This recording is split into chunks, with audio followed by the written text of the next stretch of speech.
নমস্কার, আমার নাম রাহুল চন্দ্র। আপনারা সবাই দেখার টিক 360 ইউটিউব চ্যানেল। তো বন্ধুগণ, আজকে এই ভিডিওর মাধ্যমে আপনারা সবাই জানতে পারবেন যে যদি আপনারা কেউ হোয়াটসঅ্যাপে এসএমএস করে তারপরে এসএমএসটা ডিলিট করে দেয়, তাহলে আপনারা এই এসএমএসটা দেখতে পারেন না। কিন্তু এই যদি আপনারা কেউ হোয়াটসঅ্যাপে এসএমএস করিয়া ডিলিট করে দেয়, যেমন হোয়াটসঅ্যাপে এসএমএস করার পরে যদি ট্যাপ করিয়া যদি ডিলিট এভরিওয়ান, ওইখান থেকে এসএমএস ডিলিট হয়ে যায়, আপনার ওইখান থেকে এসএমএসটা ডিলিট হয়ে যায়।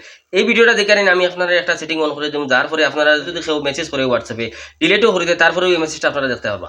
তো বন্ধুগণ, ভিডিওটা খুবই ইনফরমেটিভ ভিডিওটা মিস না করে সম্পূর্ণ ভিডিওটা দেখে নিন। তো বন্ধুগণ, এই সেটিংটা অন করার আগে আপনারা একটা কথা কই দিই, আপনারা যারা ভিডিওটা ইউটিউবের মাধ্যমে দেখা তারা কাছে আমার একটা অনুরোধ থাকবো যে আপনারা আমার ইউটিউব চ্যানেল টিক 360 সাবস্ক্রাইব করে সাথে বেল আইকন প্রেস করে দিবা। তো বন্ধুগণ, আইন দেখিলে কোন সেটিংটা অন করার পরে এই মেসেজগুলো দেখতে পাইবা। তো সবথেকে প্রথম আপনার মোবাইলে সেটিং দিবা গিয়া সেটিং ওপেন করার পরে এখানের মধ্যে দেখতে পারবা নোটিফিকেশন লেখা আছে। সিম্পলি আপনার নোটিফিকেশন ক্লিক করবা। ক্লিক করার পরে একটু স্ক্রল ডাউন করে নিচে আওয়ার পরে দেখবা এখানে অ্যাডভান্স সেটিংস, আপনারা ক্লিক করবা। ক্লিক করার পরে ওইখান থেকে এই অপশনটারে অন নোটিফিকেশন হিস্ট্রি, এই অপশনটা যদি আপনারা অন করে দিন, অন করার পরে আপনারা যদি কেউ হোয়াটসঅ্যাপে এসএমএস দিয়ে ডিলিটও করে দেয়, তারপরে আপনারা এখানে দেখতে পাইবা। আইন এই ট্রিকটা কাজ করে কিনা এটা দেখিলেই। তো আমি একটা মোবাইল থেকে প্রথম আমার এসএমএস দিয়ার, তো হাই আমি এসএমএসটা ফাটাইয়া দেওয়ার পরে একটু পরেও আমার মোবাইলে এই যখন নোটিফিকেশন আইছে, আমি আবার এটা ডিলিট করে দিছি। ওই তখন দেখতে পারা আমার হোয়াটসঅ্যাপ ওইটা ডিলিট হয়ে গেছে।